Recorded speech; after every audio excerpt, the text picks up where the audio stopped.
Perkenalkan,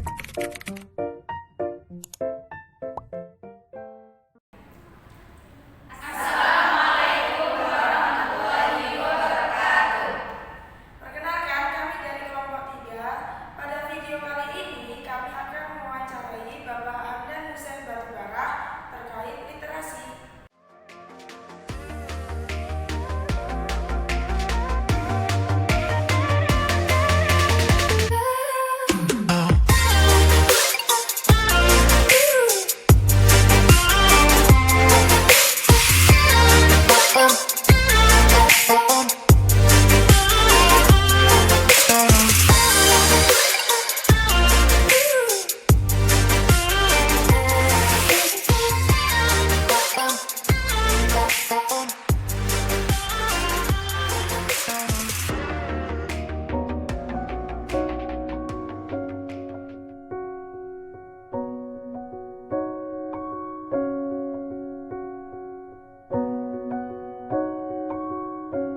Warahmatullahi wabarakatuh. Perkenalkan, nama saya Baratu Takiyah. Dan saya Aulia Muti Abisada.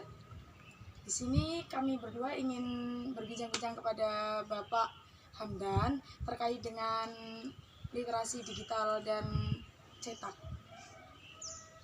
Bapak terlebih dahulu, Bapak Hamdan Hussein Batubara. Selamat siang Bapak. Ya, selamat siang, Pak.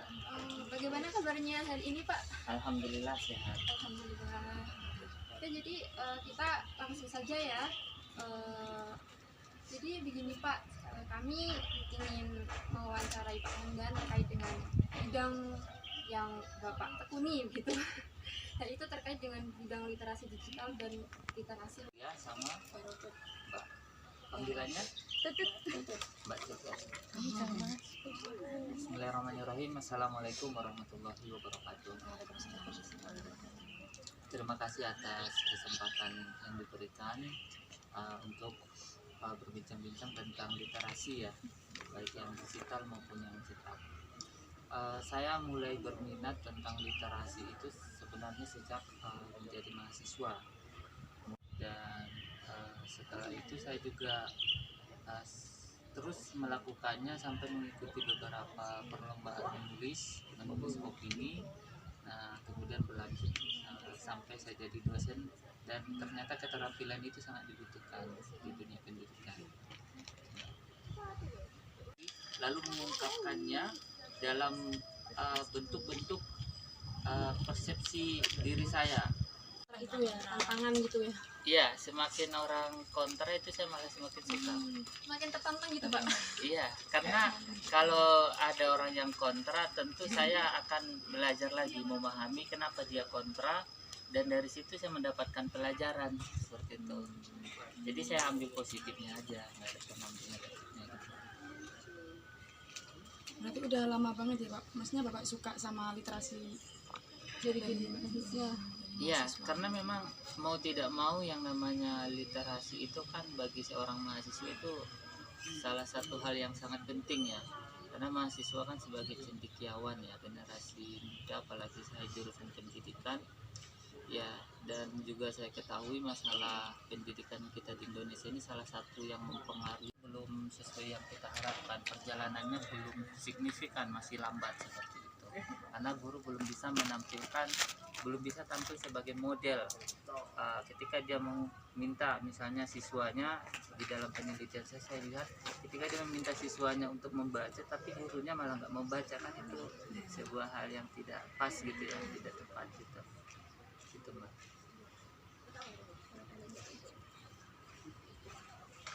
Kalau dari itu kan berarti pas banget nih Pak, kan kita itu anak PGMI ya Pak. Iya. Terus kalau literasi yang baik bagi anak PGMI itu gimana sih, biar kan kita ngajar kepada anak-anak gitu kan, jadinya biar anak-anak itu juga termotivasi untuk berliterasi. Ya, seperti yang saya sampaikan tadi, kita harus bisa jadi model. Guru harus bisa jadi model, jadi contoh. Ketika misalnya saya sebagai dosen atau sebagai guru, saya juga pernah jadi guru SD, jadi guru MI, saya pernah sebelum jadi dosen. Ketika minta siswa kita untuk membaca, ya tentu kita juga harus membaca lebih banyak dari siswa kita. Dan itu pelajaran itu saya dapatkan dari guru saya juga, dari dosen saya waktu kuliah ya. Dia katakan, dia tantang ya, waktu itu dia memberikan tantangan kepada saya. Karena saya menyadari waktu itu, walaupun saya bilang saya tertarik di dalam dunia literasi, tapi daya baca saya masih rendah dibanding mereka. Mereka bisa menghabiskan satu buku dalam satu hari, saya bisa satu buku 1 bulan seperti itu, bahkan tidak selesai gitu kan.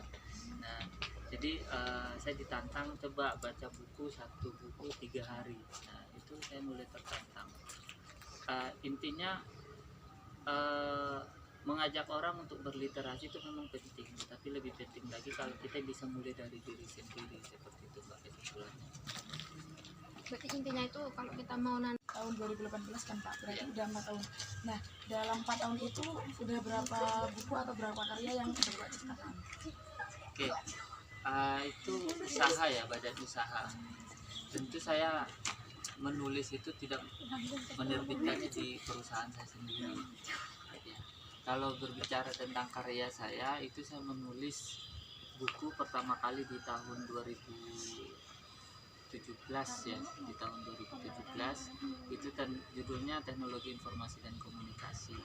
Kemudian di tahun 2018 saya menerbitkan buku judulnya Pembelajaran Berbasis Web dengan model 3.4 kalau nggak salah, itu diterbitkan di Publish Yogyakarta, penerbitnya di Publish Yogyakarta. Kemudian di tahun 2020 saya menulis buku Media Pembelajaran Inovatif, itu diterbitkan di Semarang, penerbitnya Fatawa Publishing. Di tahun 2021 saya menulis buku Media Pembelajaran Digital, itu diterbitkan di Peter Majalengka Karya Bandung. Kemudian yang terakhir Media Pembelajaran MBSD, baru saya pakai perusahaan saya untuk menerbitkannya, CV Geraha itu. Jadi saya menerbitkan buku nggak pakai perusahaan sendiri.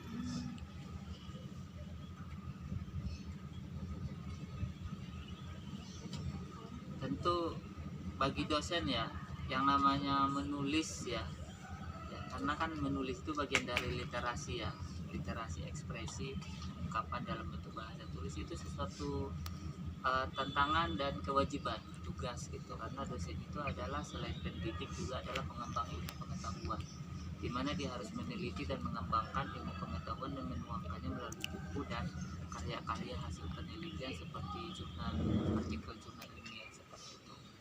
Nah, dari situ saya ya banyak menulis dan bahkan mendirikan jurnal juga. Jadi selain menerbitkan penerbitan buku, saya juga menerbitkan penerbitan jurnal ilmiah di bawah perusahaan saya juga ada. Kemudian di perguruan tinggi juga ada, termasuk di PGMI Wali Songo Semarang saya mendirikan jurnal of Integrated Elementary Education, saya ketua editor bukunya. Kemudian di Universitas Wali Songo juga pernah saya menerbitkan jurnal Muallimuna, jurnal Madrasah Ibtidaiyah, ada juga jurnal ekonomi. Jadi memang dari dulu saya suka memang di bidang majalah, penerbitan artikel, jurnal ilmiah, majalah ilmiah seperti itu. Jadi saya itu tidak hanya sebagai penulis lagi, tapi sudah jadi editor dan reviewer seperti itu. Kalau boleh tahu kan Bapak udah kayak punya banyak karya ya, kalau bisa dikatakan kan udah punya banyak karya ya Pak ya. Bisa kasih tahu dong Pak kriteria-kriteria yang buku yang baik kayak gitu, atau tulisan yang baik gitu. Tulisan, indikator tulisan yang baik itu adalah tulisan yang bermanfaat bagi orang lain. Jadi kalau kita mau tahu tulisan kita baik atau tidak, kita lihat saja seberapa banyak buku itu dibaca dan dikutip orang lain seperti itu. Nah, makanya ketika saya menerbitkan buku, itu saya upayakan buku itu tersebar luas supaya bisa dibaca banyak orang. Makanya buku yang terakhir saya itu saya terbitkan di perusahaan saya itu supaya saya tidak terikat kontrak dengan penerbit lain. Kalau terikat kontrak penerbit lainnya, saya nggak bisa menyebarluaskannya seperti itu. Nah, karena saya ingin buku itu tersebar luas baik di semua Gramedia yang ada di Indonesia maupun di internet. Nah, dan hasilnya saya di Google Scholar itu kan, kalau dicek di Google itu sudah memiliki 1.400 citasi. Artinya sudah 1.400 karya orang lain yang mengutip pendapat saya seperti itu. Nah itu menurut saya indikator manfaat atau tidaknya buku itu gitu. Jadi kalau tulisan yang baik itu adalah tulisan yang bermanfaat bagi orang lain seperti itu ya Kak ya. Terus kalau boleh tahu nih Pak, gimana sih pandangan atau pendapat Pak Hamdan terkait dengan literasi digital dan intinya terkait dengan literasi dengan zaman sekarang kayak gitu Pak? Kan kalau zaman sekarang kan anak muda kan banyak yang suka menulis tapi kan kadang kan tidak berbobot gitu kan Pak, suka ngawur gitu kalau nulis di sosial media atau apa gitu. Bapak itu gimana? Iya, jadi menulis itu memang sarana berekspresi. Kalau kita berbicara sarana berekspresi berarti kan tujuannya bermacam-macam, Mbak. Bisa hobi, kesenangan, hiburan, ya ingin berekspresi aja gitu kan. Ada yang berekspresi melalui tulisan, ada yang melalui bakat yang lain seperti itu. Nah, tetapi bagaimana menyalurkan hobi dan hobi kita itu menjadi sesuatu yang bermanfaat. Jadi perlu pengembangan skill gitu. Artinya ya tidak apa-apa kalau misalnya awalnya menulis di media sosial dulu. Saya sendiri kan awalnya itu menulisnya di blog. Kalau kalian bisa lihat di blog saya hamdanbatubara.my.id itu kan tulisan saya banyak. Dan tulisan-tulisan saya di blog itu malah sebagian saya jadikan buku, kumpulan-kumpulannya. Jadi tidak apa-apa berekspresi, menuliskan sesuatu, tetapi kita juga sadar diri perlu pengembangan diri gitu. Nah, pentingnya literasi bagi generasi sekarang ya karena tantangan sekarang dengan yang dulu sangat jauh berbeda.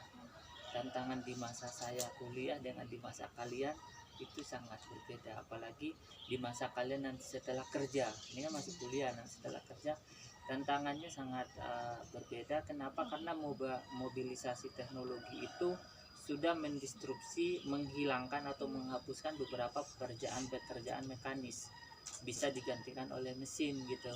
Ya, dulu di zaman saya itu palang-palang parkir tol itu masih dijaga, kan sekarang udah otomatis gitu ya kan. Ya, jadi sudah banyak yang diotomasikan, sehingga apa? Banyak pekerjaan-pekerjaan yang mekanis yang sifatnya tidak membutuhkan kreativitas itu hilang.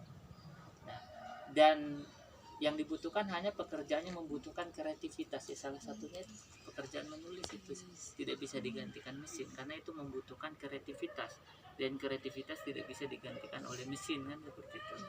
Meskipun ada artificial intelligence itu nggak bisa menggantikan kreativitas manusia. Jadi penting literasi digital itu ya, bahkan literasi digital kan sekarang sudah berkembang, literasi itu sudah berkembang. Dulu hanya calistung, membaca, menulis dan berhitung. Sekarang literasinya sudah banyak, tidak hanya numerasi, baca tulis, tapi sudah literasi keuangan, literasi media kan. Nah, jadi tantangan kalian ke depan itu menurut saya sangat kompleks, sehingga apa yang Anda lakukan sekarang akan menentukan bagaimana Anda di masa depan seperti itu. Nah, kalau Anda bersungguh-sungguh sekarang berarti menghadapi masa depannya semakin mudah gitu sih.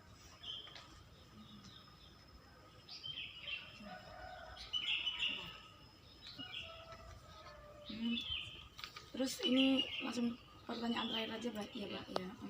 Kayak motivasi Bapak untuk anak muda yang khususnya mahasiswa ini biar suka berliterasi itu gimana sih Pak? Oke. Pertama bikin target sih. Bikin target, bikin schedule, karena yang bisa memotivasi kita itu sebenarnya yang paling kuat itu diri kita sendiri. Nah, jadi kita harus bisa mendorong diri kita, tetapi supaya itu tidak jadi angan-angan, kita harus laksanakan dengan perencanaan. Nah, jadi kita harus bikin target. Hari ini saya harus membaca berapa halaman. Nah, hari ini saya harus menulis apa. Bikin target. Nah, ketika kita mau membaca berapa, kita target aja. Kalau kita mau berekspresi, entah menulis, membuat video, membuat gambar kan, banyak ya ekspresinya ya. Nah, itu kita target aja dalam seminggu harus terbit gitu, harus jadi gitu kan, dalam 1 minggu harus tamat 1 buku. Nah, target-target yang seperti itu yang sangat penting. Nah, kalau tidak ada target itu hidup kita berantakan. Semuanya keinginan kita hanya angan-angan gitu, karena kita nggak memaksa diri kita kan. Karena mahasiswa itu juga sering itu merasakan, kok bisa produktif ya, dalam semalam bisa ngerjakan ini gitu, padahal seminggu harusnya nggak bisa gitu kan. Nah, karena ada deadline tadi, target, kita buat aja tenggat waktu itu sih, supaya kita bisa lebih ini ya, lebih memaksa diri kita sih.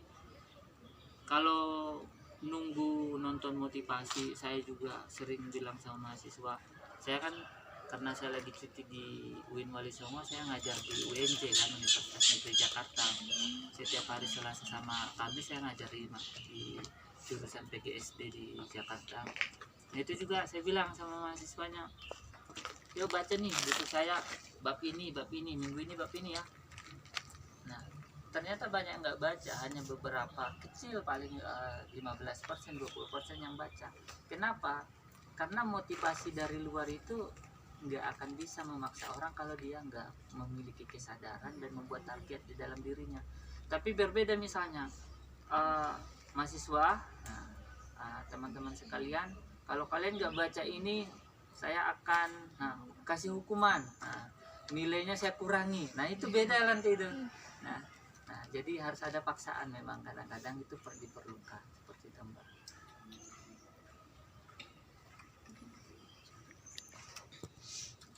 Ya mungkin itu ya Pak, sekedar bincang-bincang bersama Bapak ya. Ya. Terima kasih atas waktunya. Kalau mengganggu kami mohon maaf ya Pak gitu. Ya, tadi ya. Jadi intinya literasi itu sangat diperlukan ya, baik dari dulu apalagi sekarang. Kenapa? Karena literasi itu adalah keterampilan yang sangat menentukan kita di masa sekarang dan di masa akan datang. Saya sendiri sudah merasakan, sampai orang tua saya itu bingung, Mas Hamdan, kamu gajinya berapa sih? Katanya. Kok kamu bisa ngirim uang terus ke saya, ke adik-adik saya itu menyekolahkan adik saya itu sampai S2. Ada yang sampai S1 satu orang, ada yang sampai S2 ya satu orang. Jadi 2 adik saya itu sudah saya sekolahkan sampai jadi dosen. Nah, orang tua saya bingung, terus saya kirim terus uang itu ke orang tua gitu kan. Nah, padahal sebagaimana mereka ketahui gaji PNS itu nggak seberapa. Terus saya bilang, saya itu Bu nulis buku, dari buku itu saya dapat royalti dari penerbit, tanpa saya kerja itu dapat terus dikirim, karena banyak orang beli buku, saya dapat uang. Saya itu bikin YouTube Bu, Google itu transfer ke saya berapa juta gitu. Ada orang nonton channel YouTube saya, nah saya dapat, ada iklannya ya. Saya udah nggak upload video lagi, tapi video-video lama masih ditonton orang. Nah, jadi kalau dari segi royalti itu lumayan. Kemudian saya diundang jadi narasumber karena saya nulis buku, nama saya tersebar di Gramedia, di toko-toko buku. Jadi orang ngundang saya, kenal lewat karya saya. Ada yang kenal lewat video YouTube, ada yang kenal lewat buku. Saya diundang, saya ngisi mulai di UIN Jogja, saya ngisi jadi narasumber 2 kali, di Jakarta beberapa kali, di Papua pernah juga, di Salatiga, di mana-mana. Nah, sekali ngisi saya kadang-kadang segaji sama dengan 1 gaji 1 bulan di sini. Ya, kalau saya ngisi beberapa kali dalam 1 bulan, ya berarti itu jauh lebih besar dari gaji saya sebagai dosen. Nah, artinya manfaat literasi itu nanti akan dirasakan kemudian seperti itu. Jadi memang awalnya memaksa diri tadi itu sulit, tapi nanti menikmatinya akan jauh lebih enak gitu ya. Nah, itu sih. Jadi sekian bincang-bincang kita pada siang hari ini. Semoga apa yang kita bincang-bincangkan siang hari ini bisa menambah wawasan dan bisa memberi motivasi pada teman-teman semua. Mungkin cukup itu ya yang dapat kami sampaikan. Berundara Buru Cendrawasih, cukup sekian dan terima kasih. Wallahul muwaffiq ila aqwamit thoriq. Wassalamualaikum warahmatullahi wabarakatuh.